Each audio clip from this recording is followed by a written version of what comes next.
ভাই, তোমার ভিডিও দেখে আমরা অনেকে হাসতাম, অনেকে টিটকিরি করতাম, অনেকে অনেক মন্তব্য করতো, কিন্তু আসলে সেদিনকের যে ভিডিও যে দেখার পরে আবেগে অনেকে আত্মহারা হয়ে গেছে। কারণ আমার মনে হয় যেন মানুষের কাছে গিয়ে তার যদি তার ব্যথার কথা না শোনা যায় বা না বোঝা যায়, তাহলে আসলে বোঝা যায় না।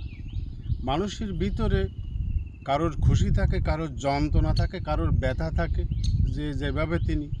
কিন্তু আসলে মনির ভাই, আপনার ভিতরে যে এত গভীরতা থেকে সেদিনকের যে কথাগুলো আমাদের মাঝে বললেন, আসলে হৃদয় কেঁপে ওঠা কথা। তার কারণ আপনি যদি কিনা ওদিনকেরা সবার সামনে যে কথাগুলো বলেছিলেন, সে কথাগুলো আমরা শোনার পরে আসলে আবেগে আত্মহারা হয়ে গেছি। কারণ এত ধৈর্য ধরে এরপরও মানুষকে বিনোদন দেওয়ার জন্য বিভিন্ন রকম ভিডিও, পেটে ক্ষুধা রয়েছে, কাঁচা সবজি খেয়ে আপনার পেটটা ভরে নিচ্ছেন, কিন্তু কোনো সময় কারোর কাছে হাত পাতেননি বা কারোরকে বলেননি যে আমাকে একটু সাহায্য করো। আসলে নিজের প্রতিভা ধরে রেখেছেন এবং